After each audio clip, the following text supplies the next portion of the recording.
Abra su Biblia en Josué capítulo 6.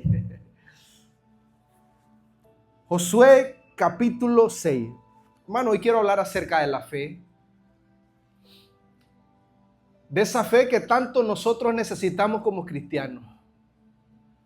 Porque dice la palabra del Señor que sin fe es imposible agradar al Señor. Que si nos acercamos a Él, dice la palabra del Señor, que creamos que en Él hay. Porque Él es galardonador de los que le buscan, de los que confían en Él. Toda la palabra del Señor, hermano, está lleno de ese mensaje. Por la fe el justo vivirá. Andamos por fe y no por vista. Si puedes creer, al que cree, todo le es posible. Conforme a vuestra fe sea hecho. No dice conforme a los títulos académicos, conforme a la fama, a los sentimientos, a la obra, al esfuerzo, conforme a vuestra fe, hermano. Pero esa fe tiene que estar puesta no en el hombre, sino en nuestro gran Dios y Salvador Jesucristo, hermano. Y dice la palabra del Señor, hermano, que en el Salmo 62:8 dice: confiad en Él en todo tiempo, oh pueblo, derramad vuestro corazón delante de Él. Porque es la fe el detonante de poder para que personas ordinarias hagan cosas extraordinarias, hermano. Y para echar un vistazo, váyase a Hebreos capítulo 11 y usted va a encontrar el capítulo que a muchos le llaman el Salón de la Fama de la Fe, hermano. Que hombres ordinarios hicieron hazañas extraordinarias por la fe. Sabiendo que no es el hombre el que hace las hazañas ni las cosas extraordinarias, sino que es Dios quien las hace. Y hoy quiero hablar de esa fe que lleva a vencer los obstáculos y esa fe que hace tumbar los muros. Es por eso le he pedido que se ubique en Josué capítulo 6, hermano. Porque hoy quiero hablar y tomar prestada la historia de cuando Dios destruyó los muros de Jericó. Quiero tomar esa historia para que usted vea que por esa fe que tanto necesitamos, Dios hizo proeza y Dios siempre hará proezas y maravillas en medio de aquel pueblo que confía y cree en Él. ¿Cuántos dicen amén? Mire, vaya conmigo a Hebreos, antes que leamos, Hebreos capítulo 11. En el versículo 30 dice la palabra del Señor: por la fe cayeron los muros de Jericó después de rodearlo 7 días, hermano.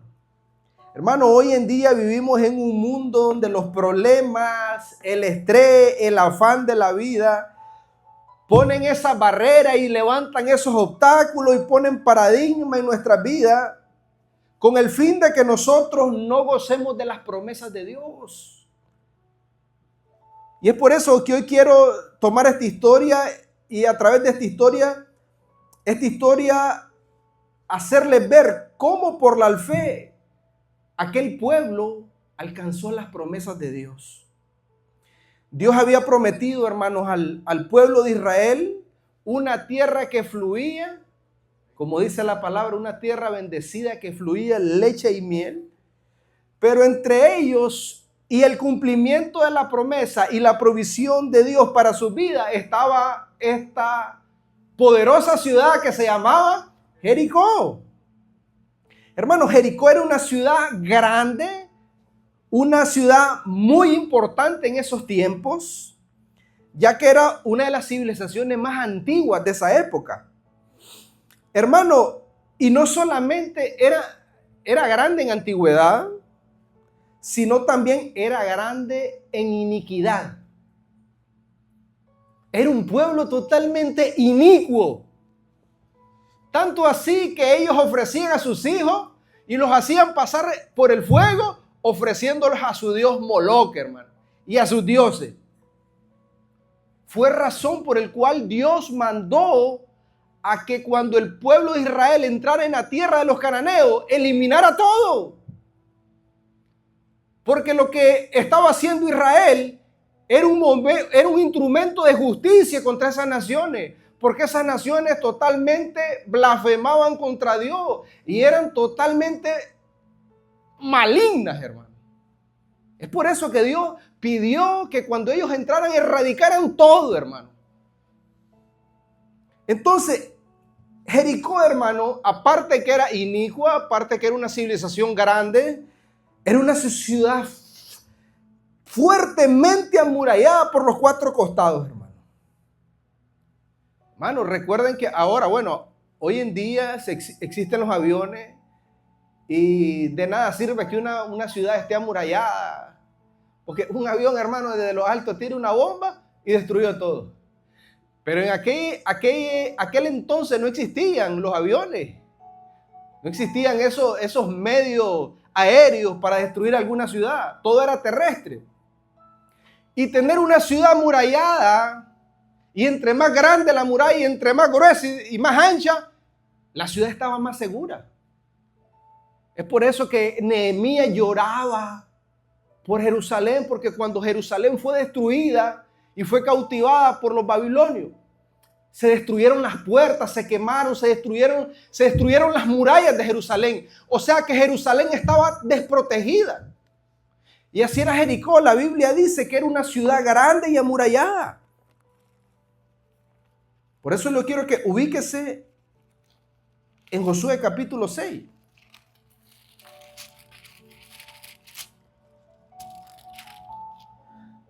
El versículo 1 dice, ahora Jericó estaba cerrada, bien cerrada. A causa de los hijos de Israel nadie entraba ni salía. Hermano, imagínese cómo era grande esta ciudad y estaba cerrada. Que dicen los estudiosos que el muro, hermano, el muro que la rodeaba, tenía 5 metros de alto. Y tenía aproximadamente de 3 metros a 5 metros de ancho. Era una gran fortaleza. Tan grande eran los muros que ahí sobre ese muro, ¿sabe qué casa estaba construida? La casa de Rahab, la ramera. Ahí vivía Rahab, la ramera. Hermano, aparentemente parecía una ciudad inconquistable. Tan solo la apariencia física, verla, les decía al pueblo de Israel, es imposible que ustedes puedan entrar a esta ciudad, porque está amurallada. Es imposible. Porque aparte que la ciudad estaba cerrada, ellos tenían un gran ejército, guerreros, hermano, que estaban adentro con el propósito de defenderlo. O sea, lo que ellos decían con esa, pueblo de Israel, manténganse alejados. Porque ustedes en el primer intento que ustedes quieran hacernos para atacarnos, ustedes no van a poder y van a quedar eliminados. Entonces Jericó representa un obstáculo para el cumplimiento de la promesa de Dios. Porque Dios les había prometido esa tierra, pero el pueblo de Israel tenía que pelear. Tenía que luchar. Hermano, y esa era una ciudad grande. Ustedes se recuerdan los 10 espías. ¿Por qué los 10 espías llegaron con un informe maligno? Porque los 10 espías dijeron la verdad o dijeron la mentira. Correcto. Ellos dijeron verdad. Son grandes. Somos como langostas a la par de ellos. Son ciudades amuralladas, con ejército, más guerreros que ellos, porque eran civilizaciones más antiguas que ellos. Pero hermano, usted dirá, ¿pero qué nos enseña estas historias del Antiguo Testamento? Bueno, hermano, recuerde que cuando nosotros estudiamos algún pasaje de las Escrituras debemos hacernos 2 preguntas. ¿Qué significó para ese tiempo? ¿Y qué es lo que el Señor nos quiere enseñar a través de esta historia para hoy? ¿Qué significa para en estos tiempos esta historia? ¿Y qué significa para mí en lo personal? Bueno, eso significaba en aquel momento un obstáculo para que el pueblo de Dios alcanzara la promesa, tomara posesión de la tierra prometida, esa tierra maravillosa que Dios les había prometido. Y hoy en día, ¿qué significa? Que hoy también nosotros como cristianos en este caminar tenemos grandes obstáculos, hermano. ¿O nadie tiene prueba aquí? ¿O a nadie se le levanta el diablo? El diablo se nos levanta en todos lados. En la casa, en el trabajo, en la iglesia, en la calle. Tenemos obstáculos y esos obstáculos necesitamos removerlos y necesitamos vencerlos por medio de la fe en Jesús. Y solamente a través de la fe en Jesús nosotros podremos salir victoriosos y hacerle frente a todos los obstáculos que se nos levanten en medio. Y tenemos muchísimos, hermanos, el desempleo, las enfermedades. ¿Cuántos obstáculos y cuántas barreras no se levantan a nosotros, hermano? Pero solo los podremos vencer si nuestra fe está en Jesús.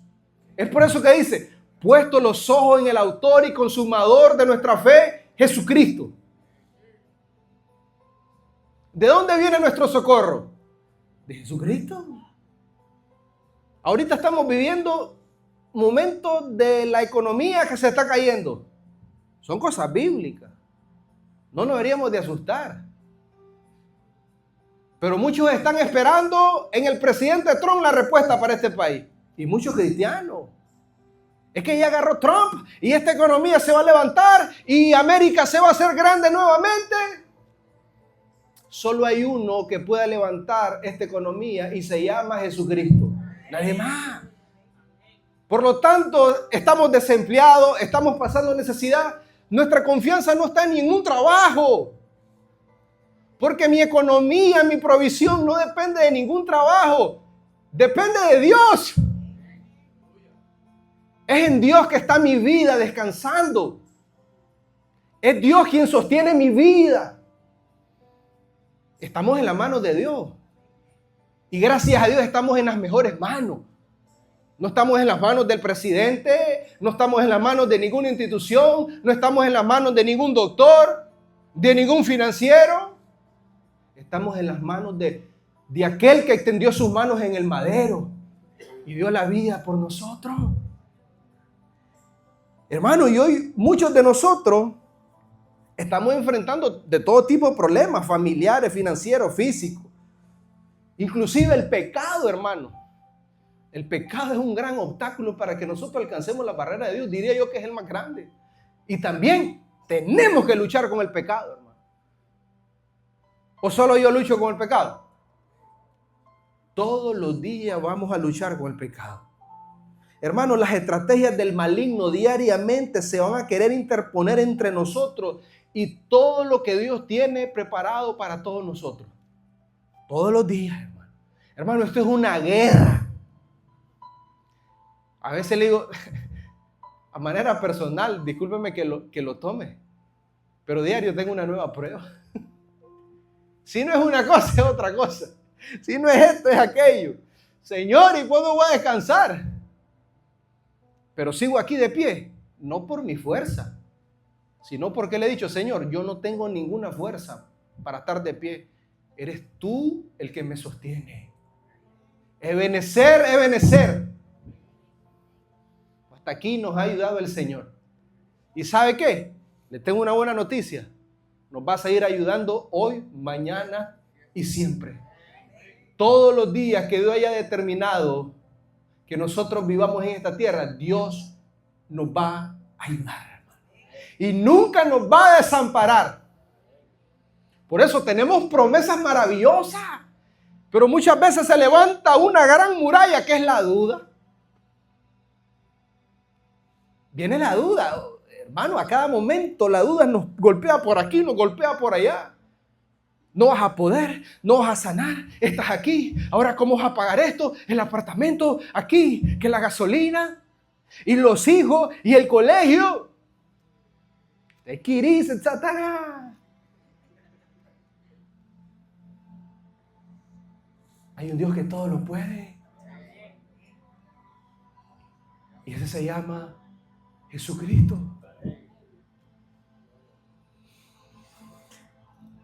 Por eso vamos a ver que la palabra nos muestra que siempre tenemos que superar esos obstáculos a través de la fe. Solamente por la fe se cayeron los muros de Jericó. Por la fe. La Biblia es clara, hermano. No fue por un ejército, no fue por nada más. Fue por la fe. Y mire, hermano, cuando Dios tiene que realizar un trabajo de grandes proporciones, ¿sabe a quién busca? A hombres de fe. A mí me gusta a veces la Biblia, hay que escudriñarlo todo, retener lo bueno y desechar lo malo. Y a veces me gustan algunas frases humanas que salen por ahí que tienen mucha cierta verdad. Y dice, las mayores peleas y guerras se las da a sus mejores soldados. Y eso es cierto, hermano. Aquí hay gente que yo con los testimonios que he escuchado aquí, yo me he quedado, hermano, cáncer, 2, 3, 4 veces. Ese gigante del cáncer, porque es un gigante. Nuestros hijos enfermos.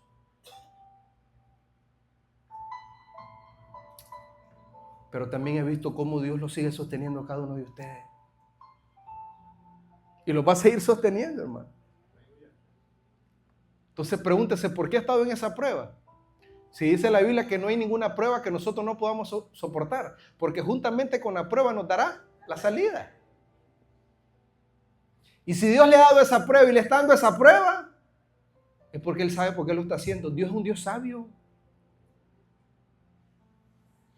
Dice que, decía Charles Spurgeon, y es una frase que la he tomado, cuando me encuentro pasando por momentos difíciles y grandes adversidades, mi almohada donde yo descanso es la soberanía de Dios. Sabiendo que si yo soy un hijo de Dios, mi vida está en las manos de Dios. Y si me está pasando es porque Dios lo permitió. Y si Dios lo permite es con un propósito. Y los que aman a Dios, todas las cosas nos ayudan para bien. Entonces, ¿por qué me voy a preocupar? No te preocupes por qué vas a comer ni por qué vas a vestir el día de mañana. Mirad las aves del cielo, que no trabajan, no siembran ni cosechan, y mi Padre Celestial las alimenta. ¿No valéis vosotros más? Porque Cristo no vino a morir por ningún animal, ni por un palomina, ni por ninguna cebra, ningún león. Cristo vino a morir por nosotros. Valemos mucho. Pero se requiere que nosotros tengamos un grado de fe. Y si hoy usted no tiene fe, usted dígale, Señor, aumenta mi fe, dame fe. Como le dijo aquel hombre, aquel papá de aquel hijo que caía en el fuego. Ayuda mi fe. Ayuda mi fe. Hermano, la fe es el eslabón que une nuestra nada con el todo de Dios, hermano. Es la fe. Porque no es nuestra destreza, sino es la fe en Dios la que realiza el trabajo. Por lo tanto, hermano, hoy veremos algunos pasos que las Escrituras nos revelan. ¿Qué debemos de hacer, hermano, cuando nos encontremos enfrente de todas esas murallas? Hermano, la palabra nos revela algunos pasos. Es por eso que la Escritura, hermano, es luz, es vida. Aquí está la verdad, por tanto, léala todos los días de su vida. Átela, hermano, átela a su vida la palabra. Si está pasando momentos difíciles, vaya a la palabra y le aseguro que luego que lea la palabra y encuentre las promesas de Dios, su vida cambia así, hermano. Y aquí vamos a ir a Josué, antes, hermano, Josué capítulo 5. antes de entrar a luchar, se puede decir a tomar posesión de esa tierra, la Biblia nos enseña algo maravilloso de lo que nosotros debemos de hacer cuando nos encontremos enfrente de esas grandes murallas. Murallas que tenemos que atravesar para alcanzar la promesa del Señor. Mira, hermano, cuando el pueblo de Israel está afuera y necesita tomar Jericó, dice el versículo 13 de Josué 5, estando Josué cerca de Jericó. ¿Qué pasaba? Josué se levantó, hermano, a ver de largo cómo haría para invadir y tomar posesión de Jericó. Él se levanta como un estratega militar que él era. Y mira lo que dice, alzando sus ojos, dice que vio un varón delante de él, el cual tenía una espada desenvainada en su mano. Y Josué, yendo hacia él, yo también me imagino a Josué, hermano, listo para la batalla. Si mira aquel varón con espada desenvainada, hermano, qué hombre más guerrero, sin miedo. También yo sé que iba Josué con su espada desenvainada. Pero Josué, cuando llega ante ese personaje, dice que yendo hacia él le dijo, miren la pregunta que le hace Josué, ¿eres de los nuestros o de nuestros enemigos? El versículo 14 dice, él le respondió, no, mas como el príncipe del ejército de Jehová he venido ahora. Entonces Josué, postrándose sobre su rostro en tierra, mire qué dice, le adoró y le dijo, ¿qué dice mi señor a su siervo? Y el príncipe del ejército de Jehová respondió Josué, quita el calzado de tus pies porque el lugar donde está es santo. Y Josué así lo hizo. Hermano, ustedes saben, el pueblo de Israel ya había salido de Egipto y estaba viajando a través de ese desierto estéril y sofocante. Ya había cruzado el Jordán y estaban listos para conquistar la tierra prometida, la tierra de Canaán, esa tierra que fluía leche y miel. Pero la poderosa Jericó ahí estaba en medio de su camino. Y en el verso 13, cuando Josué está observando cómo va a destruir, ahí aparece este ser maravilloso. ¿Quién era este ser maravilloso?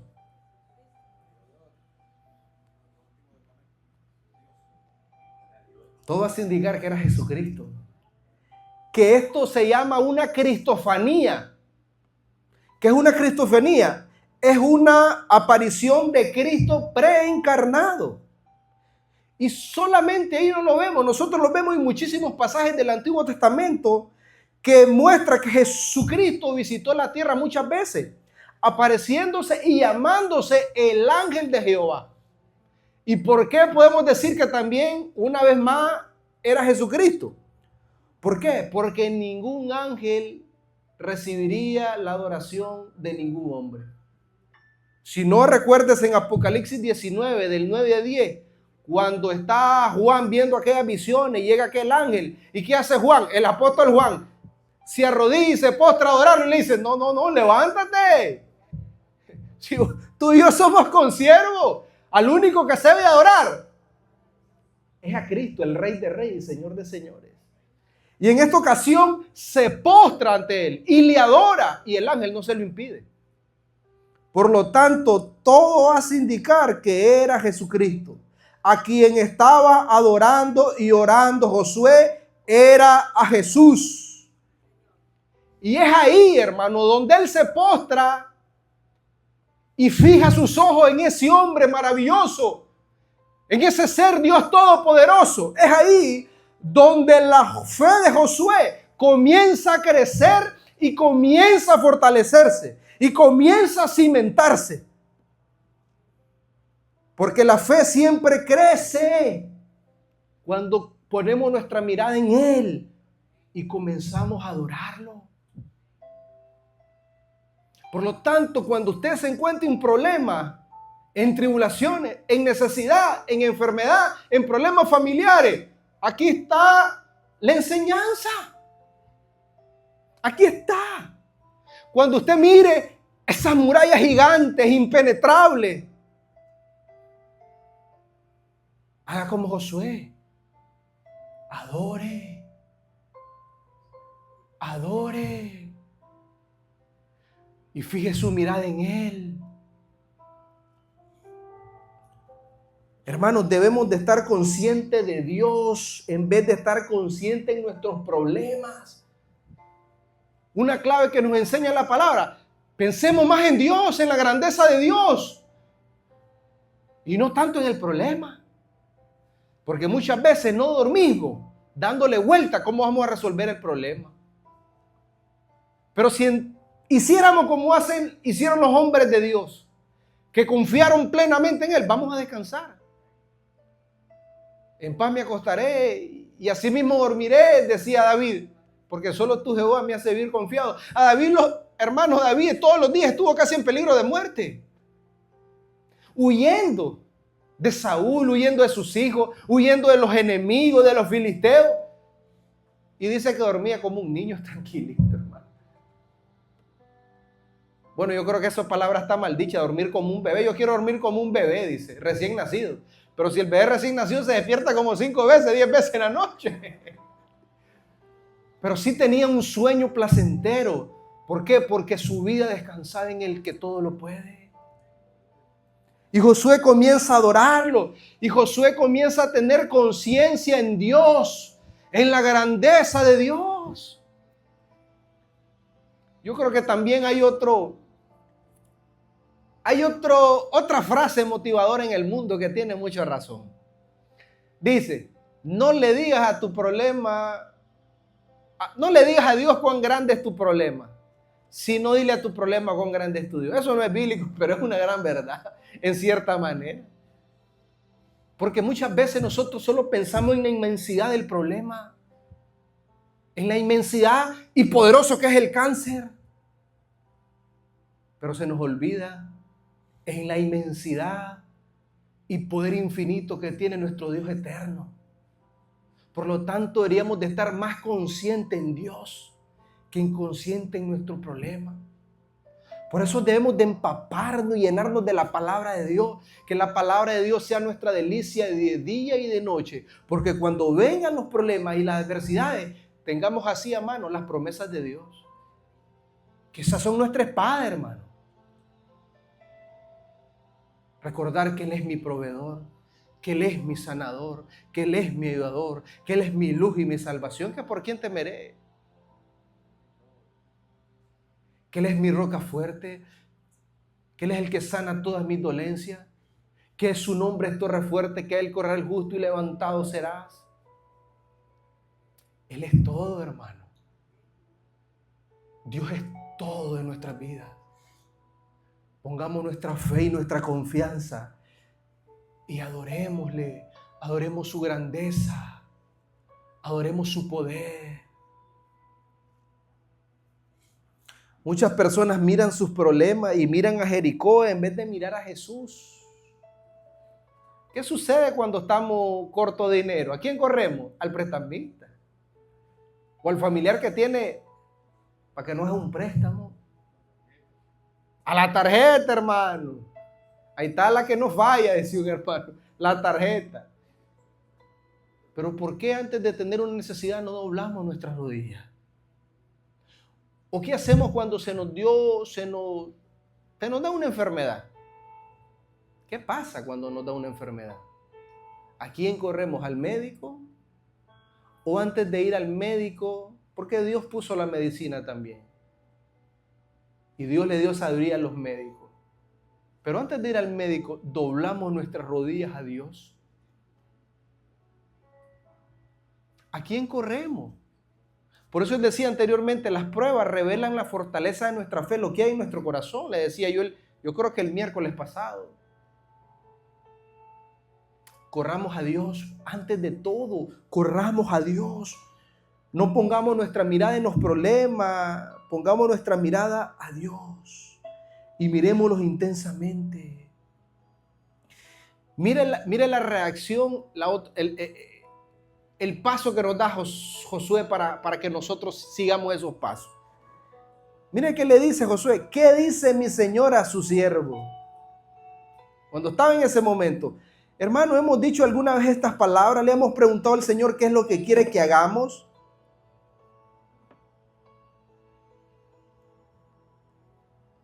¿Usted le ha preguntado al Señor qué quieres que haga? ¿O solo nos quejamos, reclamamos, lloramos, nos lamentamos? Y mire que hay algo interesante ahí. Josué le preguntó a él, ¿eres de los nuestros o de nuestros enemigos? ¿Qué le respondió Jesús? No.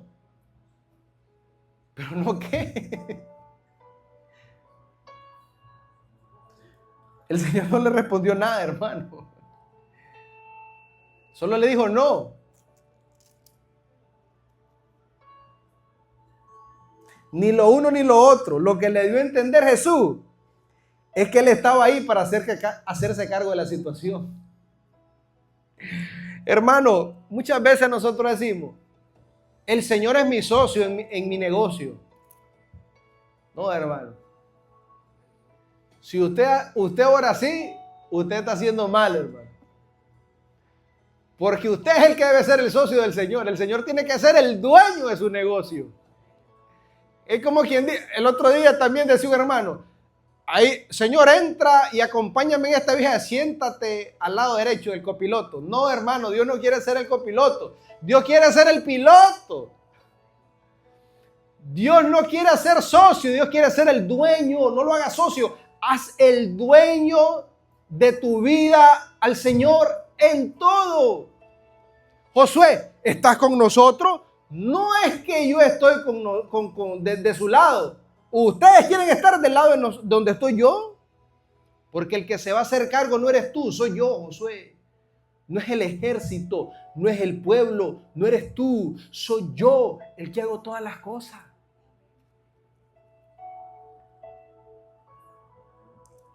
Ahora mire, ¿cuál es el trabajo de la fe? Vamos a ir a Josué 6. Otra enseñanza, hermano.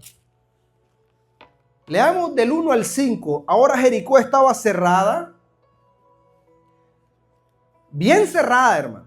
A causa de los hijos de Israel. Nadie entraba ni salía. Mas Jehová dijo a Josué, mira interesante. Yo he entregado en tu mano a Jericó y a su rey, con sus varones de guerra. Rodearéis pues la ciudad, todos los hombres de guerra, yendo alrededor de la ciudad una vez, y esto lo haréis durante 6 días. Y 7 sacerdotes llevarán 7 bocinas de cuernos de carnero delante del arca. Y al 7º día daréis 7 vueltas a la ciudad, y los sacerdotes tocarán las bocinas. Y cuando toquen prolongadamente el cuerno de carnero, así que oigáis el sonido de la bocina, todo el pueblo gritará a gran voz, y el muro de la ciudad caerá. Entonces subirá el pueblo, cada uno derecho hacia adelante. ¿Cuántas vueltas dio el pueblo en total? 7 vueltas. 13 vueltas. Hermano, Jericó ya era considerada la ciudad mejor defendida de Canaán, hermano. Dicen los estudiosos. Era la ciudad más difícil de conquistar, dicen los estudiosos. Ahora, la ciudad estaba en alerta máxima, porque decenas de miles de israelitas estaban acampados cerca. Los cananeos estaban aterrorizados, hermano. Si no recuerden lo que le dijo Rahab a los espías. ¿Qué les dijo? Si aquí todos ya desfallecimos. Porque no hemos dado cuenta de todas las maravillas que ha hecho su Dios con ustedes. Cuando estuvieron en Egipto, cuando abrió el mar, las plagas, la muerte de los primogénitos. Y nosotros estamos muertos. Hermano, casi 40 años antes de esto, los espías israelitas inspeccionaron a Canaán y se asustaron de las murallas fortificadas de la ciudad de Canaán. ¿Usted sabe por qué fueron 40 años que Dios decidió que divagaran en el desierto? Sí, pero fue porque 40 días fueron a espiar. 40 días anduvieron espiando y dice el Señor, bueno, ahora por cada día que fueron yo les voy a dar un año. Fueron 40 años van a vagar en el desierto. Hermano, y como les dije anteriormente, era pueblo fuerte. Eran personas guerreras, eran personas grandes. Pero miren lo que dice el versículo: yo he entregado en tu mano a Jericó. El versículo 2, yo he entregado, ver pasado, hermano, a Jericó. A pesar de todas las medidas defensivas tomadas por el pueblo de Jericó, hermano, Dios le había dicho a Josué que la batalla ya había terminado. Porque Dios estaba hablando en tiempo pasado. Dios le dijo a Israel: Israel, Jericó es tuyo. Yo ya te la he entregado. Pero si todavía no habían ni pegado ni el primer paso, hermano. Todavía no habían caído los murallas y Dios ya se los había entregado. El plan ordenado por Dios contra Jericó no tenía ningún sentido militar. Porque Josué era un guerrero. Y Josué, cuando se para en el capítulo 5 a ver a Jericó, me imagino que Josué estaba pensando por dónde voy a entrar y dónde voy a poner las catapultas y a dónde voy a socavar, cómo voy a entrar, qué estrategia voy a utilizar. Es por eso que se aparece ese ser maravilloso, el príncipe del ejército de Dios, Cristo mismo, con espada desenvainada. ¿Por qué? Porque Jericó tenía puesta la mirada quizás en su fuerza y en Jericó, en la fortaleza. Y dice Dios: no, la tienes que poner en mí. Y no es con tu plan. Tú puedes idear todo plan militar humano como militar que eres. Pero yo tengo otro plan y no es a tu manera, Josué. Es a mi manera que se hacen las cosas.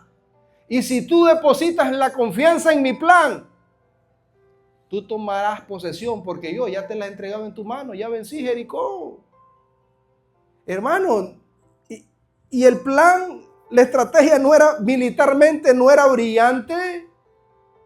Solo era que los soldados y los sacerdotes de Israel deberían de marchar alrededor de toda la ciudad, realizando por 6 días una vuelta, una caminata.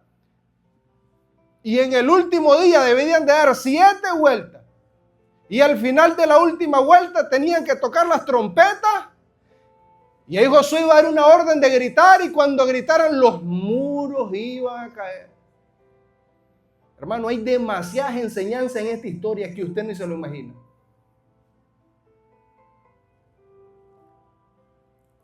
Hermano, ese era el plan de Dios. ¿Y sabe lo que quería Dios? Que tanto Josué como todo el pueblo confiara en Él y dependieran de Él. Que es lo único que Dios nos pide a nosotros. Que confiemos en Él y que dependamos de Él. Y es lo que Dios quiere siempre. Si usted mira, cuando Dios descendía, hacía descender el maná del cielo, ¿qué hacía? ¿Lo recogían cada cuánto? Lo recogían diario. ¿Por qué? Y el que recogía doble porción, a menos que no fuera viernes para caer sábado, ¿qué pasaba? Se podría. ¿Por qué Dios se los daba diariamente? Porque Dios quería que diariamente el pueblo dependiera de Él. Y nos lo muestra el pan nuestro, el Padre nuestro. Danos el pan nuestro de cada día. Eso es lo que Dios quiere de su pueblo. Que nosotros dependamos de Él y confiemos en Él. Muchos de nosotros podemos tener negocio y poder tener dinero. Y estamos confiados porque tenemos ahí, no hay una oración de dame hoy el pan nuestro de cada día. ¿Por qué? Porque yo tengo ahí. Por eso Dios muchas veces nos lleva a pasar necesidades para que dependamos de Él. Y nos acordemos de Él. Y demos gracias por el plato de comida diariamente. Y gracias por el hogar. Y gracias porque proveíste. Y gracias por el calzado. Pero tú me lo diste hoy. Es lo que Dios quiere del pueblo. que dependamos diariamente de Él, que salgamos al campo a recoger ese maná diariamente, que doblemos nuestra rodilla. Señor, danos hoy el pan nuestro de cada día. Aunque tengamos nuestro granero lleno, eres tú el que me lo da hoy, Señor. Pero sobre todo ese pan espiritual, que es el más importante, con el cual mi hambre se saciará para vida eterna. Ese era el plan, hermano. Un plan totalmente raro, extraño, caminar alrededor de los muros. Pero ese plan nos enseña algo grande. La fe que requería tanto Josué como el pueblo de Dios en confiar en Dios, hermano. Porque Josué, donde escucha eso, y Josué, donde se los transmite al pueblo, el pueblo no dijo nada, hermano.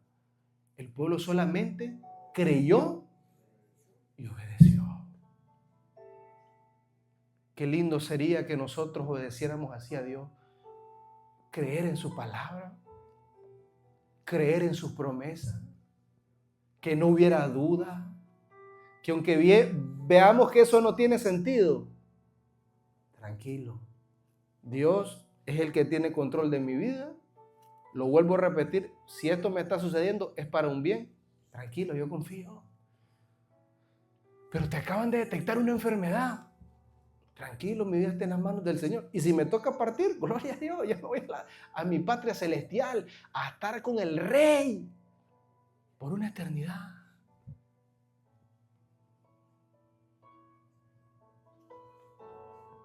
Se requería de fe por parte de Josué y por toda la nación.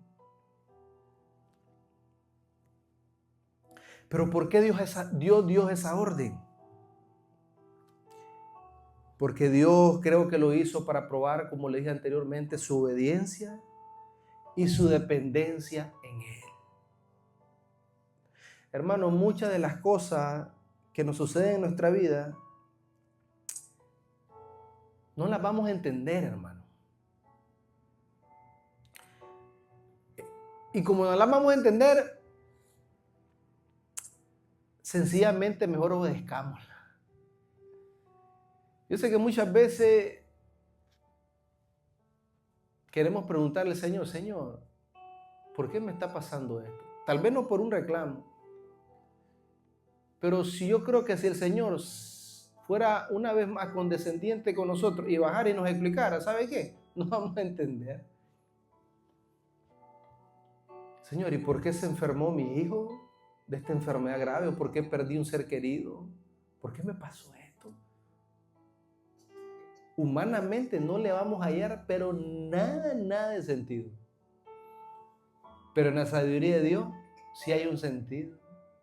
Y muchas veces, aunque Dios la quiera explicar, ¿sabe qué? Nuestra mente es finita, hermano. No lo vamos a entender nunca. Es por eso que es mejor descansar en su soberanía y en su voluntad. Y descansar en Él.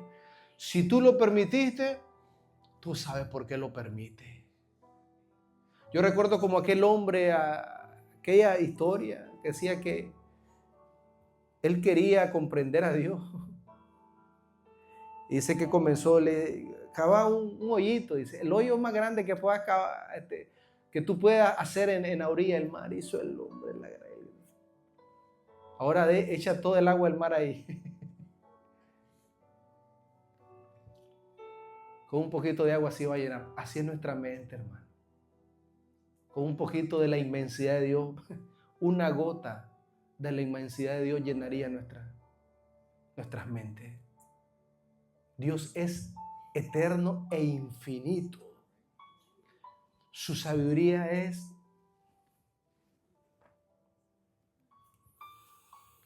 hermano, Dios tiene su manera de hacer las cosas. A mí me suceden a veces cosas y pregunto, Señor, no sé, pero tú lo sabes. Tú lo sabes por qué me pasa esto, por qué estoy así, por qué estoy aquí, por qué estoy allá. Tú lo sabes todo. Yo no sé nada. Solo dame las fuerzas para seguir adelante. Y día a día, que sea un día a día. Yo siempre le digo a mi esposa, bueno, día a día. Vivamos el día a día. Hoy decido confiar en Dios. Pase lo que pase. Confianza en Dios. Nos sentimos tristes muchas veces. Y los que nos faltan. Afligidos. Pero mi confianza está en Él. Por eso seguimos de pie. Hermano, la Biblia, me gustaba esta frase. La copié, decía, la Biblia no es primordialmente un libro que tiene que ser explicado, sino un libro que tiene que ser creído y obedecido, aunque no lo entienda.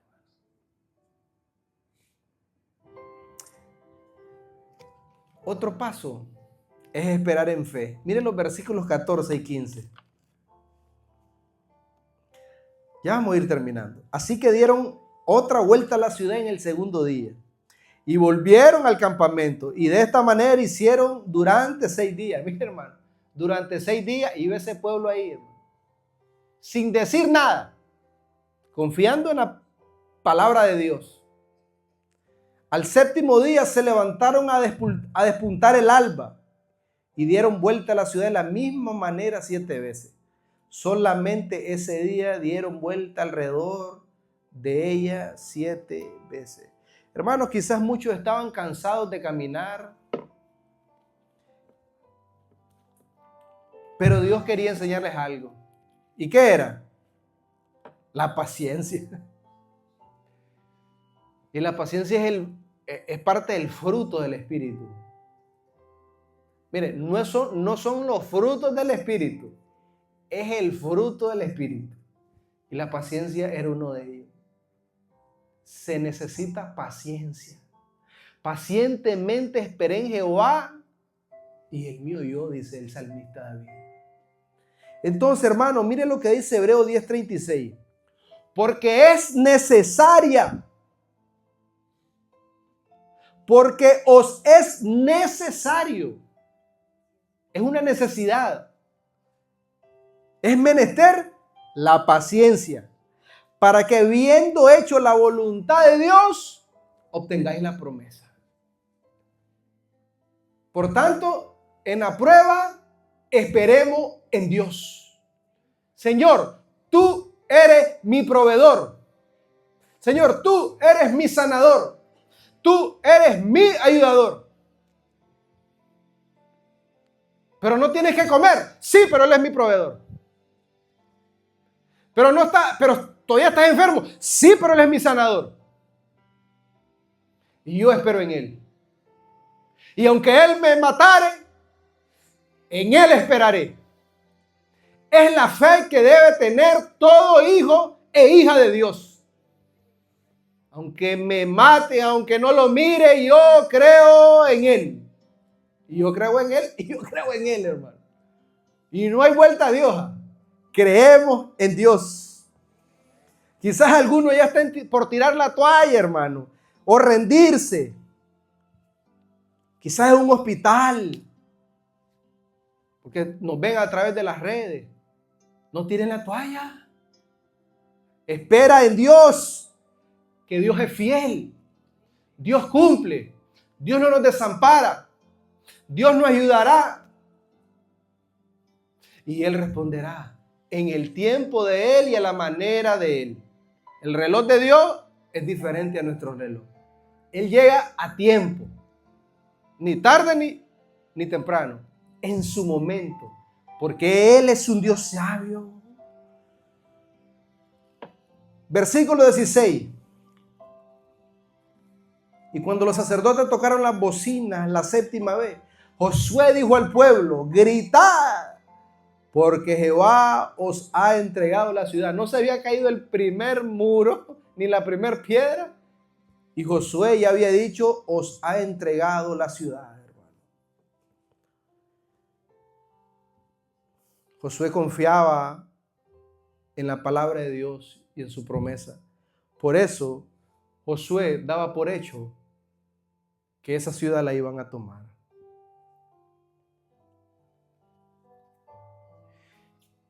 Hermano, necesitamos leer la palabra y apropiarnos de todas las promesas de Dios. Porque a la hora de la prueba, nosotros tenemos que decir, escrito está, escrito está. Y apropiarnos de esa palabra. La espada del Espíritu.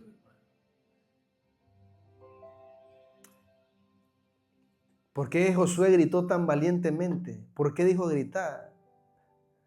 Porque Dios ya lo había dicho, solo lo declaró él, hermano. Mire el versículo 20.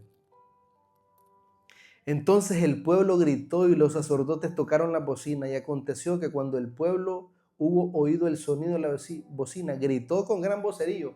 Un pueblo obediente, hermano. Y el muro se derrumbó. El pueblo subió luego a la ciudad, cada uno derecho hacia adelante, y la tomaron. Dios obra cosas maravillosas, hermano. Cuando el pueblo cree en Él, espera en Él y obedece en Él, hermano.